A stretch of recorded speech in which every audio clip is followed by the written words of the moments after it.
Hello mate, you right? Yeah, good, thank you. How you doing? Good, thanks. Excellent. What are you up to at the moment? I'm filming What are you filming? the back gate. Why are you filming the back gate? So I just have an interest. You have an interest in what? The police station. Okay, what sort of interest? A public interest. A public interest, Yes. okay. Do you mind identifying, please? I'm PC Door. Sorry, Delta 911 Okay. from Lewis Police Station.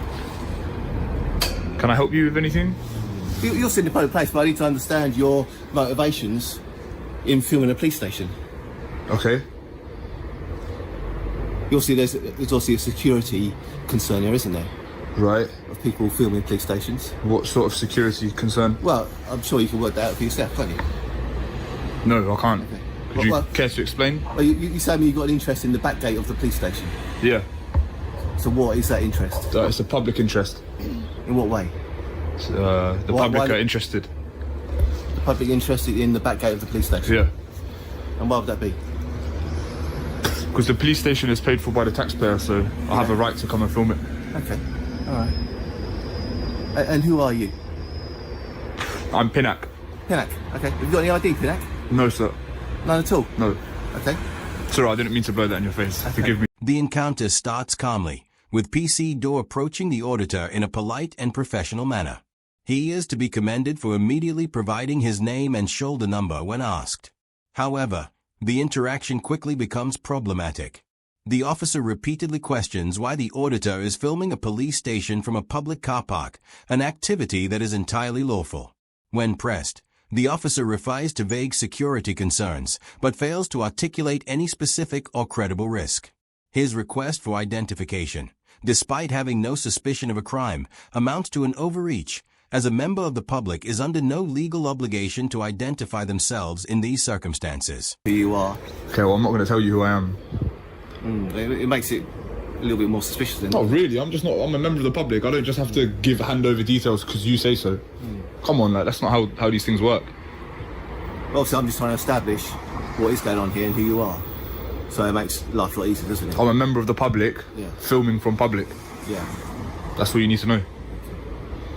Are we happy with that? I'm not to be happy at the moment, no. Alright, so how do we... I'd like to know who you are. Well, you're not going to find out. I don't carry ID. But you can tell me who you are. I'm not going to. So how do we proceed? Makes it difficult, doesn't it? Not really. Like, I'm not committing an offence. The auditor correctly asserts his rights by refusing to provide identification, as he is not legally required to do so. PC Door's response, suggesting that this refusal itself increases suspicion, is deeply flawed. The exercise of a lawful right should never be treated as grounds for escalation. A second officer arrives and properly identifies herself, which reflects professional conduct. The most serious moment occurs when PC Door detains the auditor under Section 43 of the Terrorism Act 2000. This represents an extreme escalation. Such a power requires reasonable suspicion that the individual is a terrorist. The stated grounds, lawful filming and refusal to provide details, are exceptionally weak and almost certainly fall far short of the legal threshold. Running a police station, which doesn't happen quite often. Right. So now my colleague's trying to ask your name so we can just clarify who you are. Because we don't know who you are. You could be known to us for a number of reasons. We might not be known to us. But Okay. we just need to work out who you are. But you're refusing to tell us your details. That's right.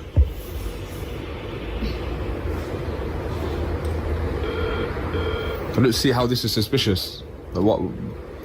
We've been alerted to you recording the police station because someone's deemed it suspicious. Would you mind identifying yourself? Yeah, PC Captain. I work at Lewis Police Station. All right. Alpha 866 is my phone number. The female officer attempts to justify the stop by stating that a member of the public reported the filming as suspicious. While police must respond to public calls, they are required to independently assess whether legal grounds exist. A member of the public's perception does not automatically create reasonable suspicion, particularly for a terrorism search. The auditor is searched, and the dialogue reveals circular reasoning. The activity is deemed suspicious simply because it was reported as such.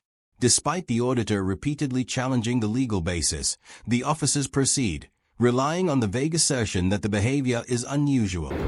People want to know how their tax money is being spent, upkeep of the building. The taxpayer pays for the police service. for the building. Yeah. So any member of the public has an obligation to come and film from public. I don't appreciate, you know, things such as hostile reconnaissance and stuff. That's just concerns that we have. If members of the public or someone has alerted us to a male recorded in the back of the police station, it's just one of the things that will cross our mind. So we're not necessarily that saying what to do it, but actually we've got a right to. Yeah, you're well within your right to ask me questions, but just alluding to things like hostile reconnaissance, I don't think is a good. The auditor continues to challenge the legality of the search, correctly pointing out that suspicion must be objective and evidence-based. He explains that something being unusual, such as filming a police station, does not equate to reasonable suspicion of terrorism. A third officer's statement that the activity raises our suspicion confirms that the sole justification for invoking counter-terrorism powers is the perceived unusualness of lawful conduct. The female officer again identifies herself when requested, demonstrating professionalism. This further highlights the contrast between the auditor's clear understanding of the law and the officer's weak justification for using such serious powers. Well, that raises suspicions. Well, there's a first time for everything. I mean, I don't need to. Trying to hide your details, which also raises suspicions. I'm not trying to hide anything. I don't have, I'm here in public. My face isn't covered. I'm not trying to hide anything. I've explained to you why I'm here.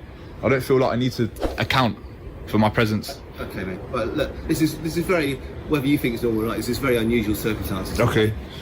And you're not giving us your details, which just raises suspicion. Okay. You're filming in a police station. I understand. You've freely admitted to us, okay?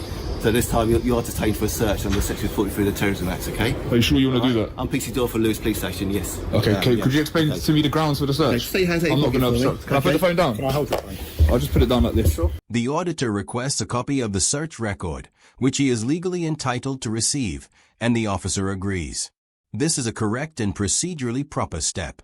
The auditor then informs the officers that they may be liable for civil action, which the officer acknowledges. He also references Metropolitan Police guidance on photography in public. PC DAW's dismissive response, questioning the relevance of guidance from another force, reflects a poor understanding of national best practice. While such guidance is not statute law, it represents widely accepted professional standards across policing. Yeah, because we're filming the police station, they're not providing us with the details, and it's raised us suspicions. We're questioned by that suspicion, and we've told you that in all our time in being here, nobody else has displayed this behaviour. Those aren't grounds. You have to go on base objective, but there's no objective basis. They are grounds under the Act. No, they're certainly not. They are. Filming is not grounds. Check out, okay? Yeah, that's fine. You don't have to agree. Yeah. That's just what we're telling you. Okay, but there needs to be an objective basis for your suspicion. In order to reasonably suspect someone of being a terrorist, there needs to be an objective basis. The fact that you said no one has been here before is in no way an objective basis. That's just something that you find unusual. I don't know. Exactly, which raises our suspicions, and that's what we're grounds. After the search concludes and the auditor is told he is free to go, a third officer escalates the situation again. He demands access to the auditor's phone and threatens seizure if the auditor does not comply. This is highly problematic. The search power had concluded, and any further examination would require fresh and clearly articulated legal grounds, which are not established. The auditor's compliance is clearly under duress, not genuine consent, as it is obtained under the threat of property seizure. The officer's claim that the power still exists is highly questionable, given that the original search had already ended.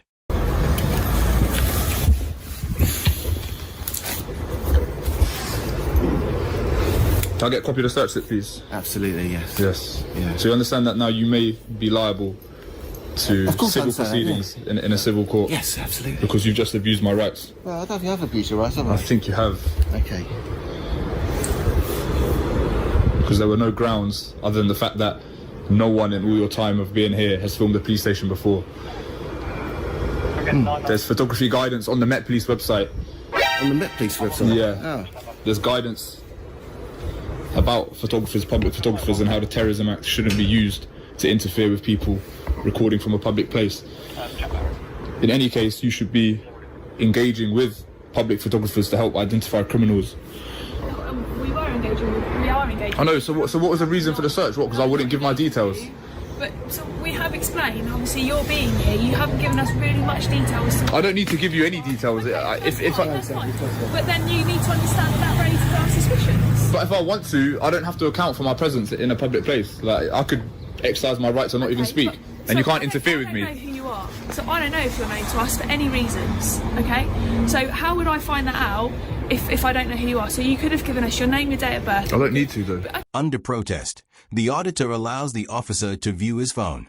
The officer finds other videos of police stations and accuses the auditor of being dishonest for not disclosing this earlier. This is a manipulative assertion. The auditor has no legal obligation to volunteer information, and exercising the right to silence is not dishonesty. The officer then attempts to examine a second phone, claiming the same power applies, despite it not being used in the filming. This represents a further extension of flawed legal reasoning. The auditor correctly points out that the search is complete and that any continued examination is unlawful. What's that? What are you deliberating over? I'm free to go, right? Well, the legislation. Yeah. You've obviously refused your details. Yeah. And the legislation covers us to be able to search you. Yes. And also to examine your phone as well. Right, but the search is complete. You said the search is complete. I've completed the search now, but you wanted a copy of the search. And that I'm free to go. Yeah, but the power's still. Well, no, the power's no, because the search is complete. You should have launched with that. Show us your phone anyway. I don't need to show you the phone. Yeah, you do. I don't. The search is complete, sir. Under section 43. The search is complete. I've completed the search now, but you wanted a copy of the search. No, just because we finished physically touching you. Yeah, but the search was complete. I was free to go. Yeah, but am I free to go? You are free to go. All right. You said the search is over. You need to be very careful about what you do now. Okay. Can you show us your phone? Yeah. No, I don't want to show you the phone. No. But the power allows us to. So. No, it doesn't. The process was complete. You said I'm no longer detained and I'm free to go. Am I still detained? Yeah. No, you're not detained. Okay, no. thank you. Yeah, but am I free to go? You are free to go. All right, go. Now you're just stretching your jurisdiction. Now, listen, you guys have already messed up. I suggest you don't take this any further. Show us what's on your phone. Why should I show you on the phone? What? You can control it. I don't want to consensually show you what's on the phone. But it's not with consent because we're exercising the power to do it. Well, it is with consent because I don't need to show you what's on the phone. All I've done is film this. Well, then I'll take it and have a look at it. So you're going to seize the phone if I don't show you? Yeah. Okay, so under duress and under threat of having my property stolen and seized, No, I'm under, going to show. under the Terrorism Act. Yes, but the search was complete, Sergeant. No. I don't want to show you the phone. No. The search was complete. The physical search of you was complete. The search was complete. I was free to go. You said I'm no longer detained. The search extends to my phone. Power extends to your phone. No, the search extends to my phone. You should have done that whilst the search was ongoing. I don't want to show you the phone. So we will seize the phone if you don't give it to us. All right, I'm going to show you. All right, I'm going to show you under duress and under threat of having my property seized. I'm going to show you. Okay. So you've got another phone. I've got another phone. That's right. This is my personal phone. My colleague would like to look at that one, please. Why? I haven't used this phone to. It's the same. I haven't used this phone to record. The legislation doesn't specify. No, that you're just violating my rights, right? You're violating my rights at the moment. Definitely not. No, you certainly are. You're behaving like a tyrant. This is way beyond the powers. This is obviously not the first time that you've come to a police station to film, because I can see on here that you've done it a few times before. Okay. But you didn't tell us that earlier. So I don't have to tell you that. No, you lied. It's not an offence to lie, is it? There is a legitimate purpose for my filming. Like London.